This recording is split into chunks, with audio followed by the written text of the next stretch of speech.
Araw-araw na pagbasa ng Biblia, araw 100.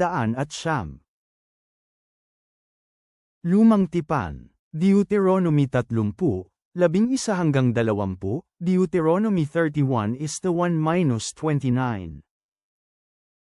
Dahil itong utos na sinasabi ko sa inyo sa araw na ito ay hindi lubhang mahirap para sa inyo, ni ito ay napakalayo sa inyo para abutin, hindi ito nasa langit, para sabihin ninyo, sinong nais umakyat sa atin sa langit at dalhin ito pababa sa atin at maaari nating marinig ito, para magawa natin ito. Maging ito ay sa ibayo ng dagat, para inyong masabi, sino sa atin ang pupunta sa ibayong dagat para dalhin ito sa atin at marinig natin, at para magawa natin ito. Pero ang salita ay napakalapit sa inyo, nasa inyong bibig at nasa inyong puso, para inyong magawa ito. Tingnan ninyo, inilagay ko sa araw na ito sa inyong harapan ang buhay at kabutihan, kamatayan at kasamaan. Kung susundin ninyo ang mga panuntunan ni Yahweh na inyong Diyos, na sinasabi ko sa inyo sa araw na ito na mahalin si Yahweh na inyong Diyos, para mamuhay ng naaayon sa kanyang paraan, at sundin ang kanyang mga kautusan, ang kanyang mga batas at kanyang mga ordinansa, mabubuhay kayo at paparamihin, at pagpalain kayo ni Yahweh na inyong Diyos sa lupain na inyong pupuntahan para angkinin.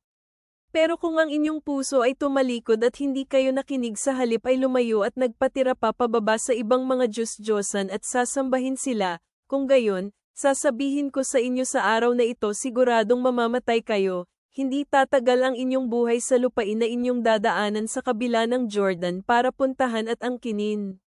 Tinatawag ko ang langit at ang lupa para maging saksi laban sa inyo sa araw na ito, itinalaga ko sa inyo ang buhay at kamatayan, ang mga pagpapala at mga sumpa, kaya piliin ninyo ang buhay para kayo at ang inyong lahi ay mamuhay ng matagal. Gawin ito para mahalin si Yahweh na inyong Diyos, para sundin ang kanyang salita, at para kumapit sa kanya. Dahil siya ang inyong buhay at ang haba ng inyong mga araw, gawin ninyo ito para maaari kayong mamuhay sa lupain na ipinangako ni Yahweh sa inyong mga ninuno, kay Abraham, kay Isaac, at kay Jacob, na ibibigay sa kanila. Nagpunta si Moises at sinabi ang mga salitang ito sa buong Israel. Sinabi niya sa kanila, 120 taong gulang na ako, hindi na ako maaaring makalabas at makapasok, sinabi ni Yahweh sa akin, hindi ka natatawid sa Jordan. Si Yahweh na inyong Diyos, sasama siya sa inyo, wawasakin niya ang mga bansa mula sa inyong harapan, at babawiin ninyo ito. Si Josue, ang manggana sa inyong harapan, tulad ng sinabi ni Yahweh. Gagawin ni Yahweh sa kanila kung ano kay Sihon at Og, sa mga hari ng Amo-Aryo, at sa kanilang lupain, kung saan kanyang winasak. Bibigyan kayo ni Yahweh ng tagumpay laban sa kanila kapag nakaharap na ninyo sila sa digmaan, at gagawin ninyo sa kanila ang lahat ng sinasabi ko sa inyo. Magpakatatag at magpakatapang, huwag matakot, at huwag matakot sa kanila, sapagkat si Yahweh na inyong Diyos, ang siyang sasama sa inyo, hindi niya kayo bibigwin ni pababayaan. Tinawag ni Moises si Josue at sinabi sa kanya sa harapan ng buong Israel, magpakatatag at magpakatapang, sapagkat sasamahan mo itong lahi papunta sa lupain na ipinangako ni Yahweh sa inyong mga ninuno para ibigay sa kanila, ikaw ang magdudulot sa kanila para manahin ito. Si Yahweh, ang siyang manggana sa inyong harapan, sasama siya sa inyo, hindi niya kayo bibigwin ni iiwan, huwag matakot, huwag mapanghinaan ng loob. Isinulat ni Moises ang kautosang ito at ibinigay ito sa mga pari, sa mga anak na lalaki ni Levi, na nagdala sa kaba ng tipan ni Yahweh, binigay din niya ang mga kopya nito sa lahat ng mga nakatatanda ng Israel. Inutusan sila ni Moises at sinabi, sa katapusan ng bawat 7 taon, sa panahon na ipapawalang bisa ang mga utang, sa oras ng pagdiriwang ng mga kanlungan. Kapag ang buong Israelita ay dumating para magpakita sa harapan ni Yahweh na inyong Diyos sa lugar na kanyang pipiliin para sa kanyang santuaryo, babasahin mo itong batas sa harapan ng buong Israel kanilang pandinig.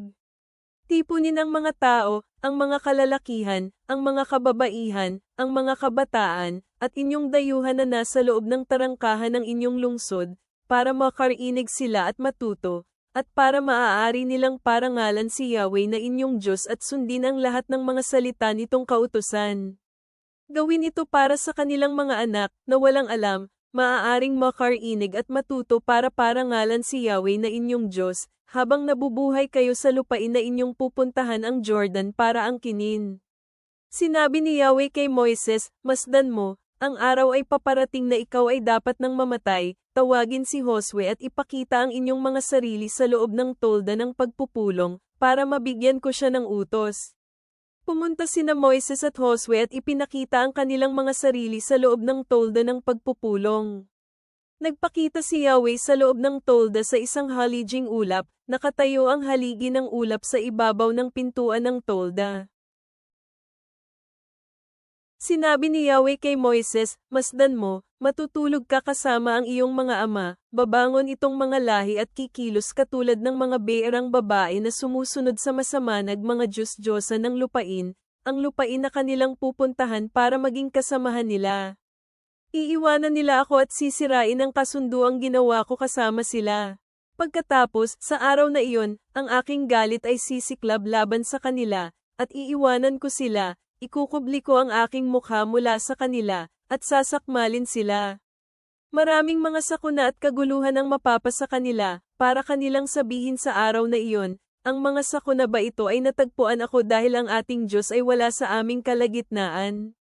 Sisiguraduhin ko na ikukubli ang aking mukha mula sa kanila sa araw na iyon dahil ang lahat ng kasamaan ay kanilang gagawin, sapagkat bamaling sila sa ibang mga Diyos-Diyosan. Kaya ngayon isulat mo itong awitin para sa iyong sarili at ituro ito sa bayan ng Israel. Ilagay ito sa kanilang mga bibig, para ang awiting ito ay maging isang saksi para sa akin laban sa bayan ng Israel.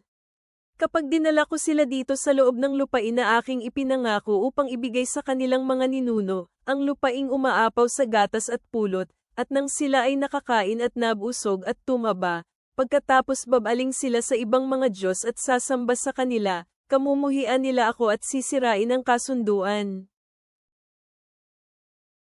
Kapag maraming kasamaan at mga kaguluhan ang mayroon ang mga tao na ito, ang awiting ito ang magpapatunay bilang isang saksi, dahil ito ay hindi malilimutan mula sa mga bibig ng kanilang mga kaapo-apuhan, dahil alam ko ang mga plano na kanilang binubuo ngayon, kahit bago ko pa sila dinala dito sa lupain na aking ipinangako.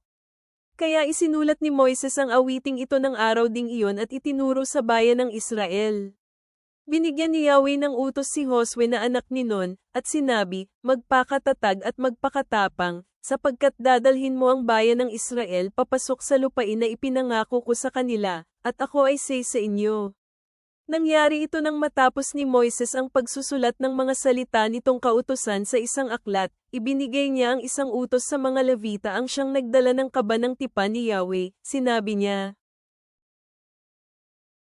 Dalhin mo itong aklat ng kautusan at ilagay ito sa gilid ng kaba ng tipan ni Yahweh na inyong Diyos, para ito ay naroroon bilang isang saksi laban sa inyo. Dahil alam ko ang inyong mga paghihimagsik at inyong katigasan, tingnan ninyo, habang patuloy akong nabubuhay kasama ninyo kahit sa araw na ito, kayo ay naging mapanghimagsik laban kay Yahweh, paano pa pag ako ay patay na?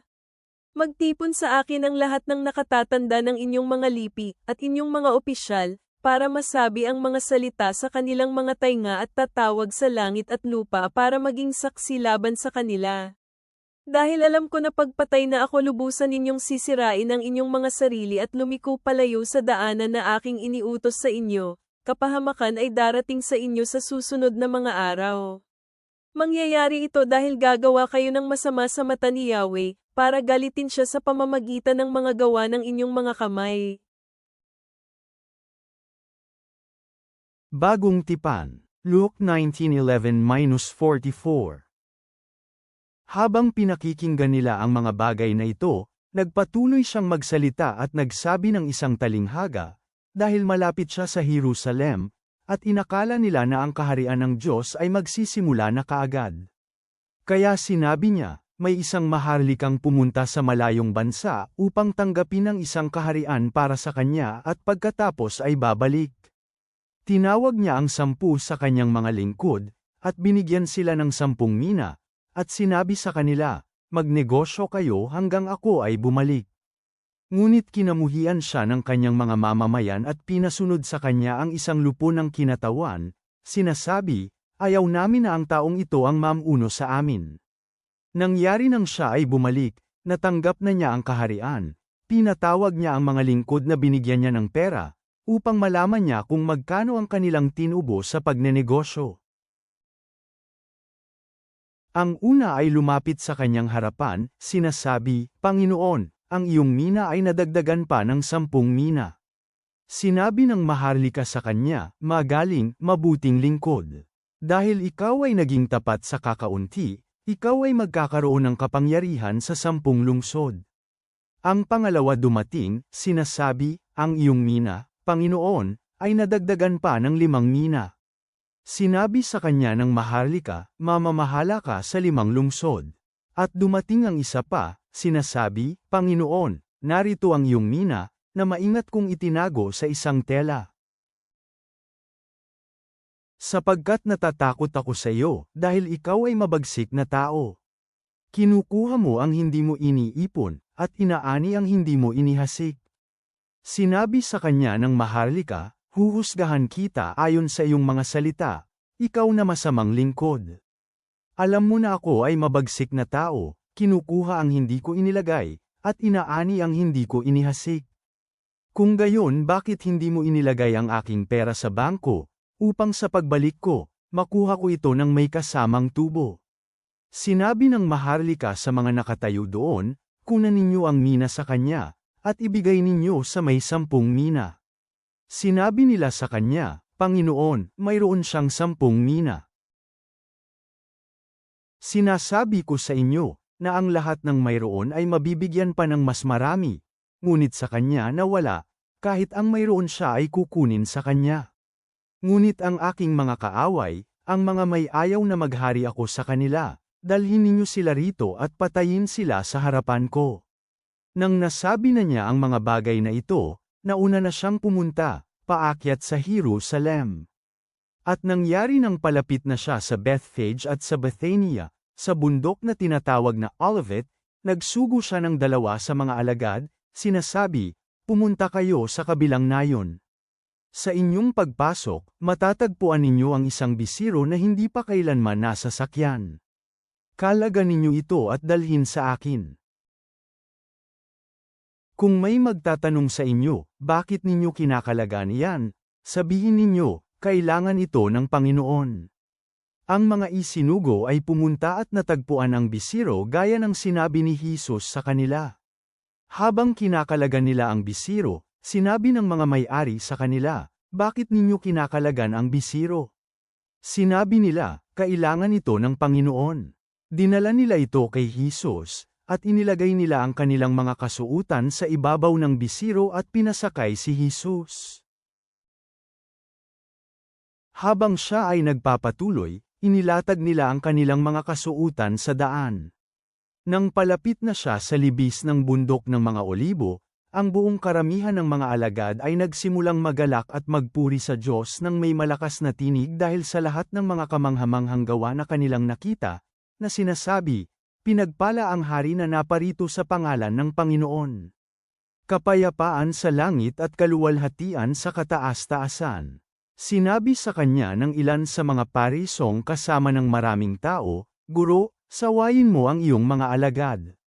Sumagot si Jesus at sinabing, sinasabi ko sa inyo, kung tatahimik sila, ang mga bato ay sisiga. Nang palapit na si Jesus sa lungsod, iniyakan niya ito, sinasabi, kung alam mo lang sa araw na ito, kahit ikaw, ang mga bagay na magbibigay sa iyo ng kapayapaan. Ngunit ngayon ang mga ito ay lingid sa iyong mga mata, sapagkat darating sa iyo ang mga araw, na magtatayo ng harang ang iyong mga kaaway sa palibot mo, at papalibutan ka, at gigipitin ka mula sa bawat panig. Hahampasin ka nila pababa sa lupa at kasama ang iyong mga anak. Hindi sila magtitira ng isang bato sa ibabaw ng isa pang bato, dahil hindi mo kinilala ng sinusubukan kang iligtas ng Diyos. Mga awit, Psalm 48:1-8 Dakila si Yahweh at lubos na dakila para purihin sa lungsod ng ating Diyos sa kanyang bundok na banal. Ang pagiging matayog nito ay kay gandang pagmasdan, ang kagalakan ng buong mundo, ay ang bundok ng Sayon, sa mga dako ng Hilaga, ang lungsod ng Haring Dakila. Nagpakilala ang Diyos sa kanyang mga palasyo bilang isang kublihan. Pero, tingnan niyo, ang mga hari ay pinulong ang kanilang mga sarili, sila ay dumaan ng magkakasama. Nakita nila ito, pagkatapos sila ay namangha, sila ay nasiraan ng loob at nagmamadaling lumayo. Pangangatag ang bamalat sa kanila doon, sakit gaya ng isang babaeng nangganganak. Sa pamamagitan ng hangin ng silangan sinira mo ang mga barko ng Tarsis. Gaya ng aming narinig, ay ganoon din ang aming nakita sa lungsod ni Yahweh ng mga hukbo, sa lungsod ng ating Diyos, itatatag ito ng Diyos magpakailanman. Selah. Ama naming nasa langit, kami ay lumalapit sa iyo na may mga pusong puno ng pasasalamat, na kinikilala ang pagpipilian na inyong inilatag sa harap namin sa Deuteronomio, buhay at pagpapala o kamatayan at sumpa. Tulungan mo kaming pumili ng tama, na yakapin ang landas ng pagsunod at pag-ibig, tulad ng panawagan ni Jesus na maging tapat na mga kaitiwala ayon sa Lucas. Naway itaas namin ang aming mga mata sa kagandahan ng iyong presensya, tulad ng paalala sa Awit Kapitulo 48 ng iyong walang hanggang lakas at proteksyon. Gabayan mo kami sa aming pang-araw-araw na mga desisyon, upang kami ay mamuhay sa paraang sumasalamin sa iyong biyaya at katotohanan. Naway yakapin kami ng iyong awa saan man kami magpunta. Amen.